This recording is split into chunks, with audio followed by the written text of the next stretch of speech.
My name is Milagros Burgos. They call me Millie, and I've been impacted by gun violence. My name is Rafael Burgos, and I've been impacted by gun violence.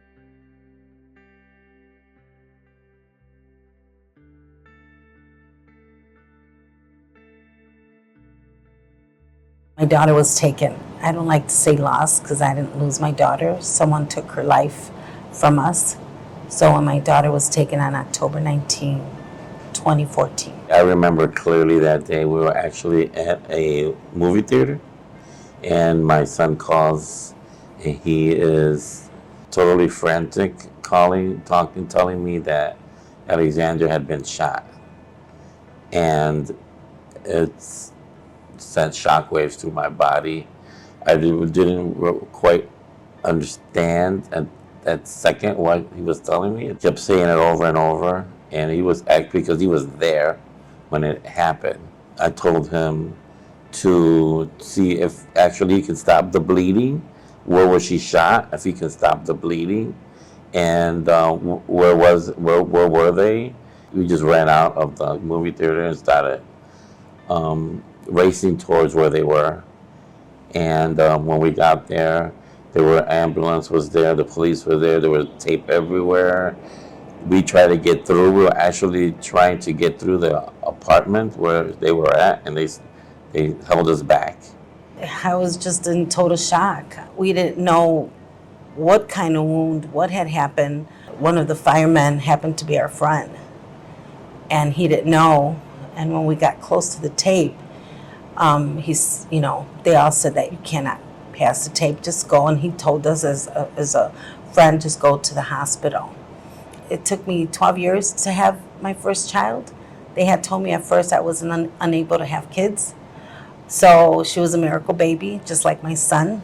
From the minute she was born, she brought this light, and it's like people felt it. She was loving, giving, talented. She didn't give herself enough credit. Sometimes we think we didn't realize even the things she did until everything happened. We were just so proud of her, and I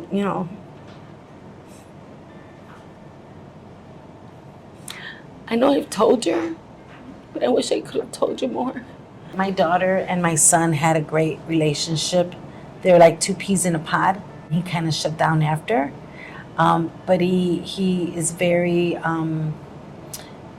involved in his own way of preventing and speaking of the awareness of gun violence, because his best friend was taken. To this day, of course, he speaks to his son about his sister. She was just a loving, special individual. She wanted to help kids that were in trouble, that needed guidance. She was that type of person that she was always giving advice to her friends, being a peacemaker. All her friends to this day say that Alexandria is their best friend, each and every one of them. They actually argue over who's the best friend. Her dream was to work for the Cook County Juvenile Detention to help kids. And it's true, my husband said she would want to bring all the kids home. Mom, this is the cutest little boy, or oh my gosh. And I'm like, no, girl, cannot bring him home. But that's the connection. And one day one of the fathers came to me. He goes, thank you, for your daughter. And I says, no, I thank her. I put her on earth, but she created herself. That's her. We are still involved in her girlfriends. Some of them became social workers themselves. One actually got their master's, and there's a lot of them that graduated, and they're just still there, and I thank God, because that helps us. When we lost Alexandria, we actually started to advocate against gun violence. We've gone to Springfield, speak to legislators. We went to Washington. People say, oh, they were at the wrong place at the wrong time. No, we should all be wherever we choose to be, whether it's in a school. We should be safe in a school. We should be safe in a church. We should be safe in a park. We should be safe inside a home. She was inside a home. We have that right to live. without having someone take our life away. They took my daughter's life, and it was a ripple effect with the community, with her friends, with the school, with our family, everyone that knew her and everyone that did not know her. This is why we feel, and so many others feel, that it's so important to take action, to be the voice. We're our daughter's voice. But by us doing something about it and making change to let people know that we can make a difference, we can let them know that, change can come. We can let them know that gun violence is preventable and people has the right to live. It brings us comfort.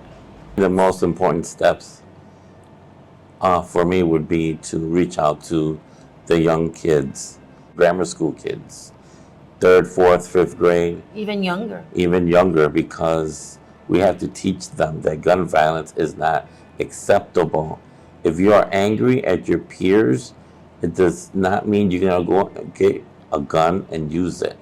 There's ways to resolve conflict, and picking up a gun is not the answer, because it will affect not only your life, it will ruin your life, but it will ruin the lives of those people that you hurt, and their families, and the communities. This is not normal, and our society should not accept it as being normal. Gun violence is not normal. When you go to other places, they don't even carry guns. We started our own foundation, Imani Dream Angel, and by that one foundation, we just reach out to students, and we have one of her favorite time of year was Halloween, fall, harvest.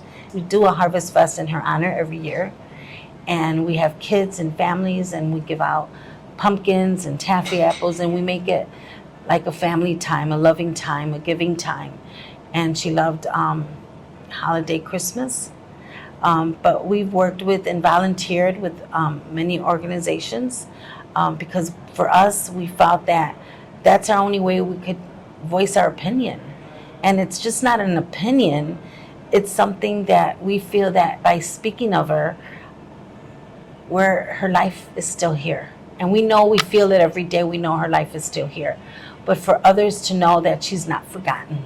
I know she would have probably started her own foundation and organization. Who knows what else she would have started. We have a scholarship in her name at Wilbur Wright College under Alexandria Imani Burgos. And what people do, they donate so that we could bless someone else with a scholarship in her honor. Someone that wants to make a difference in society and make a difference in other people's lives.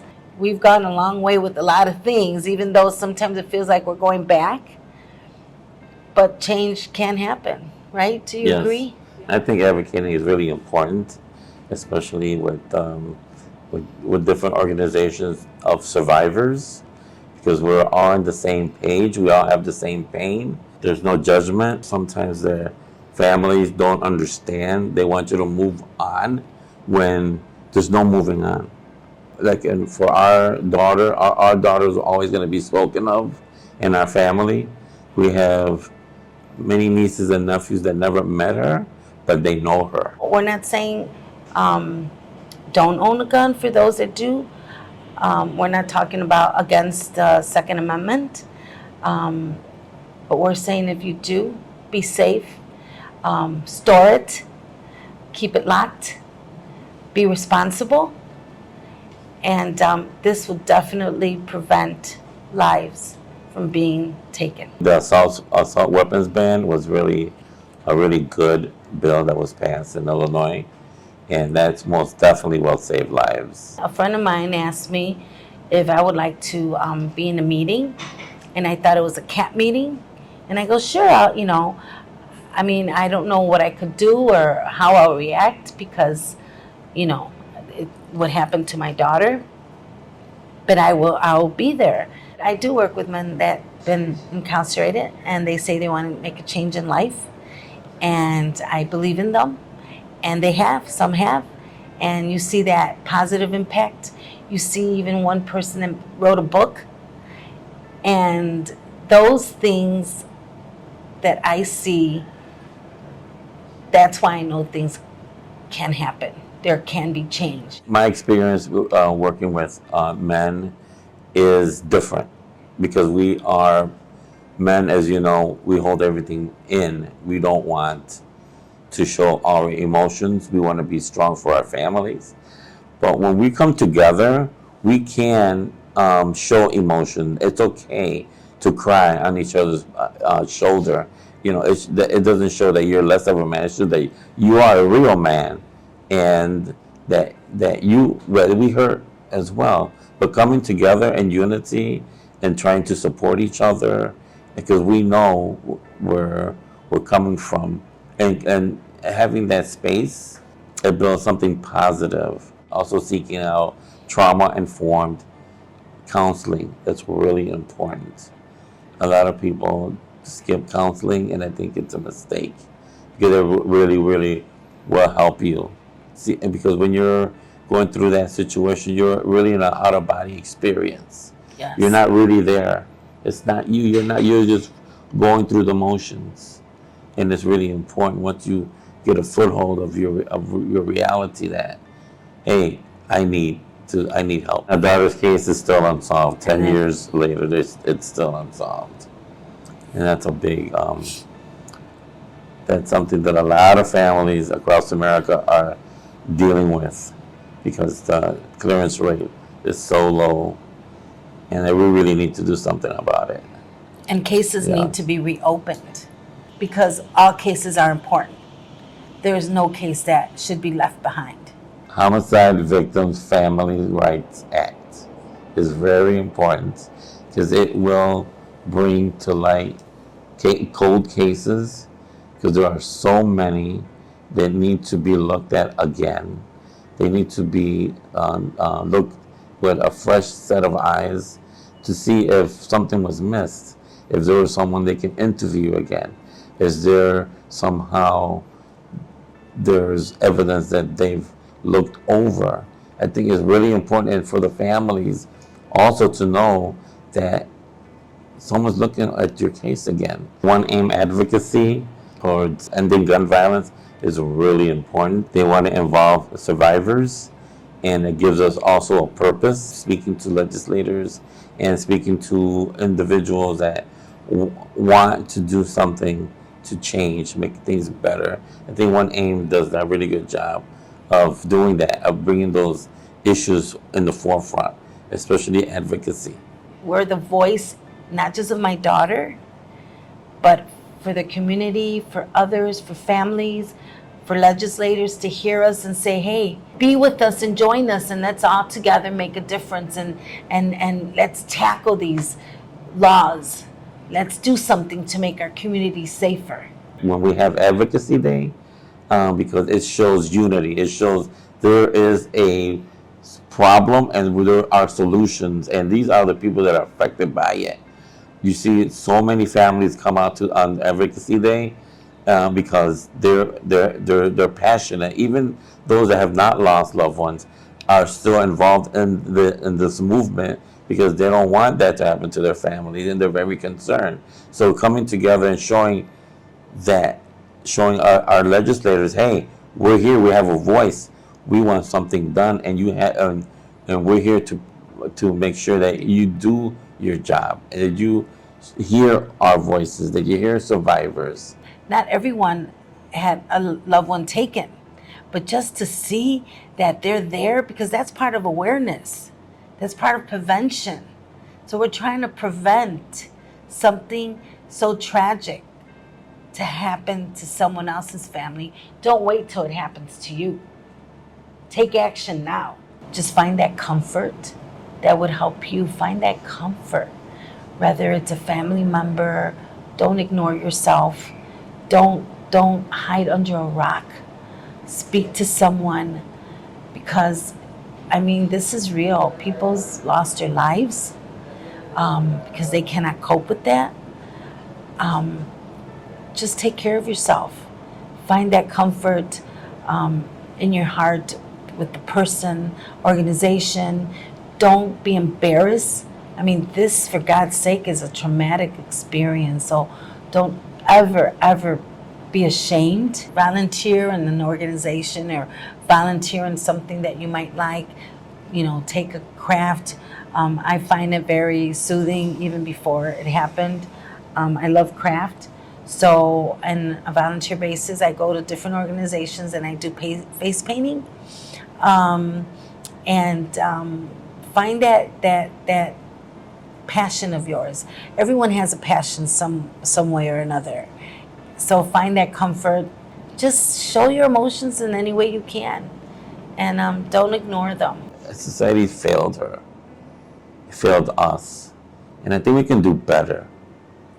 We can build a better tomorrow, but just continuing to do whatever we can as individuals to make other people shine.